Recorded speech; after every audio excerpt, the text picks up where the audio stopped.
hands, heavy kicks, and accurate in the clinch, but really, he stands out and is outstanding because of his aggression. Just go, go, go, pushing a relentless pace from bell to bell. He is confident that he can score the KO with his elbows or his knees, which are great counters, the bread and butter counters to good punches.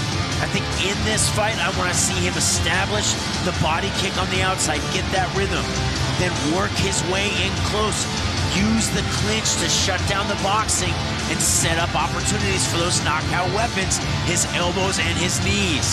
You talk a little bit about the kicks on the outside and the clinch on the inside, and that's a really good strategy for Teptaksiin to avoid that boxing no man's land.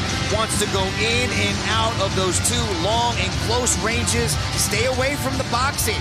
He says that it's 50-50, and he plans on taking home the bonus here tonight.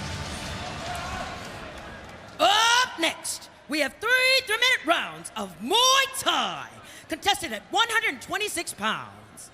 Introducing first, fighting out of the blue corner, training out of Archangel Michael, with a fight record of 5 wins and 0 losses. Representing Russia, Ivan Bullet Buldakov! And introducing opponent, fighting out of the red corner, training out of Lionheart Muay Thai, with a fight record of 76 wins and 28 losses, a 73% win rate. Representing Thailand, Teptaksiin!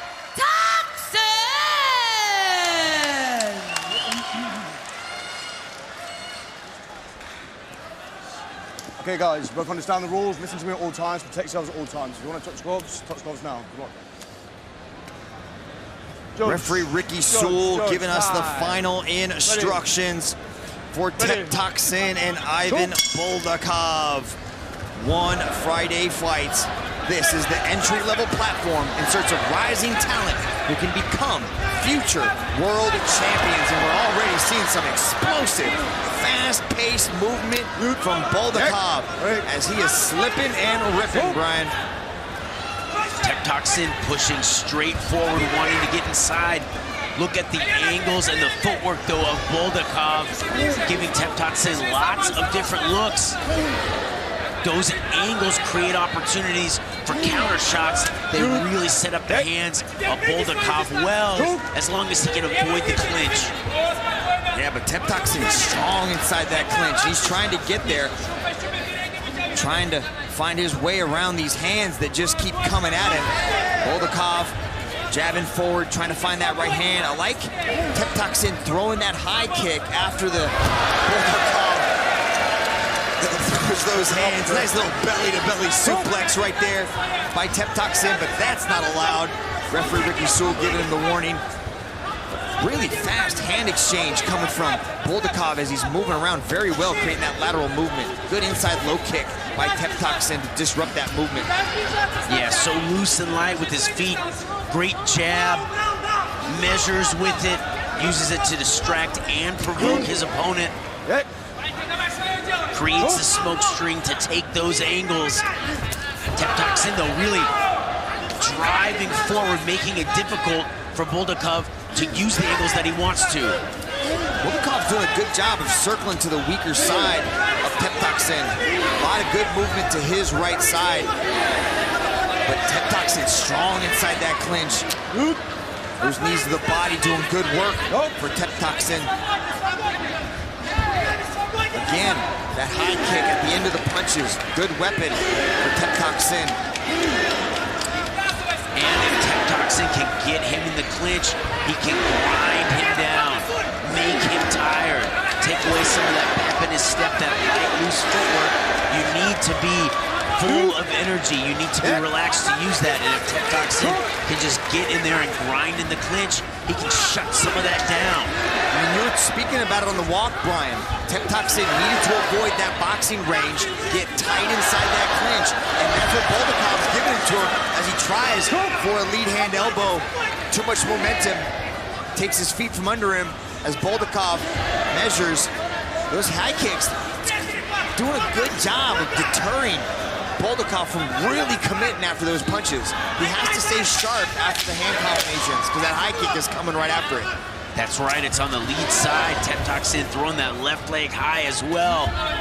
Very hard for Ivan Boldakov to perceive that he needs to punch and get those hands right back, like you said, Mitch. First round comes to a close. Fast-paced action going on in that first, Brian. Yeah, great back and forth. Very different styles. Teptoksin just blasting forward, wanting to get into ultra-close range. Ivan Boldakov looking to take those angles. Here we saw some nice punching set up with the jab. Here, Teptoksin grabbing the neck, driving the knees. Beautiful elbow over the top. Here, another elbow. It's those elbows and knees in close that are his best weapons. Here, a knee to the body, catching Boldakov clean. That is going to take his energy away, and that is going to slow him down.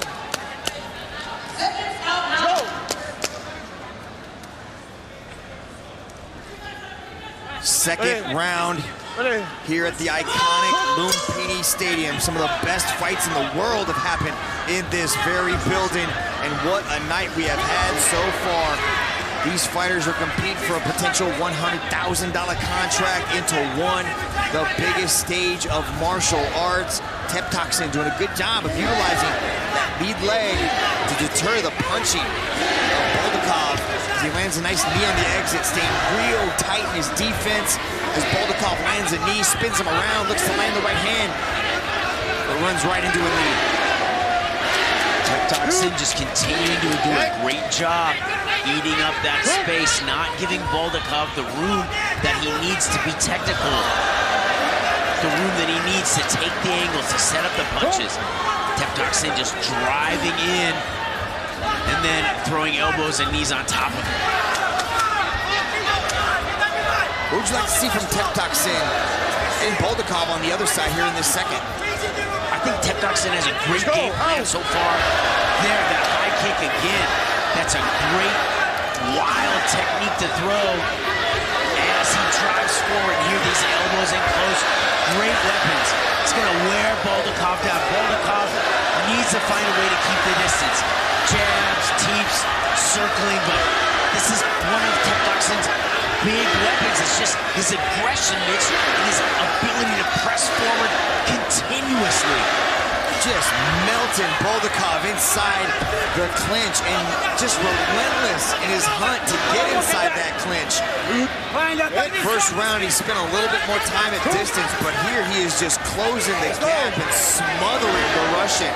Every chance he gets, he works his way right into it. I'd like to see Boldakov go with weapons up the middle, knees, push kicks, anything to deter Teptoksin from coming forward, maybe even some uppercuts. That's what he needs. He needs those angle turns, those spins, that footwork to keep Teptoksin off him. Even throwing the uppercut can deter Teptoksin from getting to that position, Brian. Boldakov still trying to take angles, but really more and more looking overwhelmed and exhausted here. Teptoksin just continuing to press forward, take Boldakov out of his comfort zone the whole round. Throws the punch, leaves the hand out there to find the clinch with it, takes it up and then gets that pump, and then just starts going to work. Really starting to wear on Boldakov as he teeps to the body 2 times to back him up.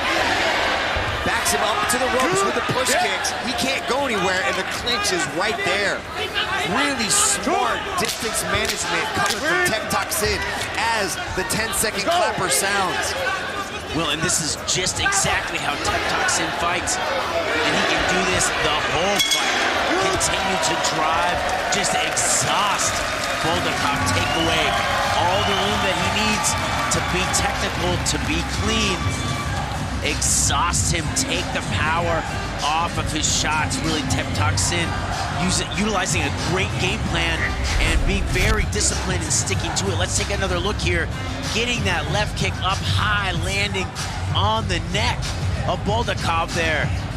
Not enough to get the down, but definitely getting Boldakov's attention. Here, throwing a looping overhand to get in close, and then following up with knees in the clinch. There's that left kick. It went high. didn't knock Boldakov down, but it definitely scored points, Mitch. I'm really impressed by his clinch, Brian. The way that Teptoksin is able to control the head of Ivan Boldakov is really impressive. The way he can go from the Thai plum to this almost headlocking position where he loops both arms around and just hangs on him and then fires those knees. Really high-level Muay Thai fighting. Muay Thai is knee fight style, and that's exactly what we're seeing from Teptoksin, is just domination inside the clinch. Not really throwing elbows, but controlling the head and pulling Ivan Boldakov into those knees. Very hard to deal with as he jump switches the kick into a punch. Now really starting to open up here in this third and final round. Just completely grinding and wearing Boldakov down. Boldakov here needs to, you know, make something big happen. Jabs and front kicks create some space, but he needs a big overhand right or an uppercut or a spinning technique to just completely change this fight around. But Ivan Boldakov is really going to grow from this fight. He's going to gain the experience of being in there with somebody that's just so high level, has over 100 fights on his record, does Teptoksin. And this young Ivan Boldakov is going to grow and develop from this fight and really see some improvements. Go back, watch the tape, and go, how do I deal with this clinch? What do I need to do to stay out of these positions? Because he's got the skills, he's got the movement, he's got the hands. He just needs that little bit more of experience to really reach that upper echelon of fighters. Teptoksin is just non-stop with the pressure. Now he's opening up in the kicks, trying for that head kick knockout, I believe is what he's looking for now.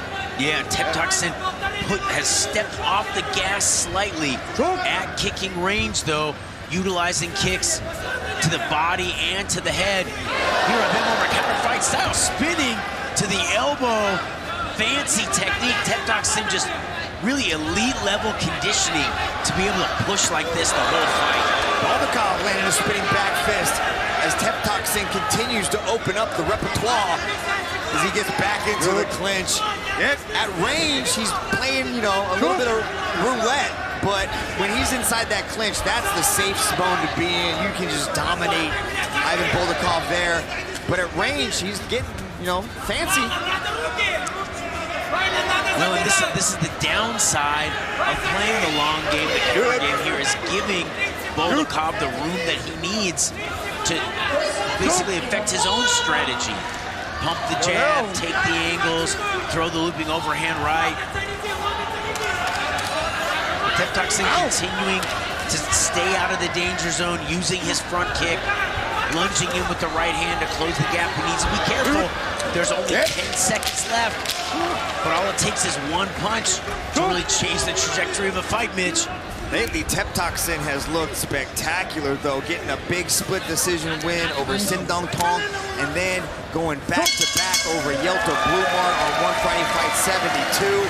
But here tonight, Teptoksin opened up the toolbox and showed us a bigger arsenal in his developing Muay Thai game, and he could most likely extend his win streak to 3 here, Brian. Yeah, those first 2 rounds were key. Putting the pressure on in the clinch, grinding, wearing his opponent down. Here, the spinning techniques, the high kicks, really showing a deep bag of tricks, a complete arsenal. Boldakov, very few moments in this fight where he was able to do what he wanted. Has the angles, has the technique, but Teptoksin completely took him out of his comfort zone. Now we go to the judges' scorecards. Let's go to Nara for the official decision. Ladies and gentlemen, after 3 rounds of battle, we turn now to the judges' scorecards. All 3 judges have called this contest in favor of your winner by unanimous decision. Teptoksin! Teptoksin extends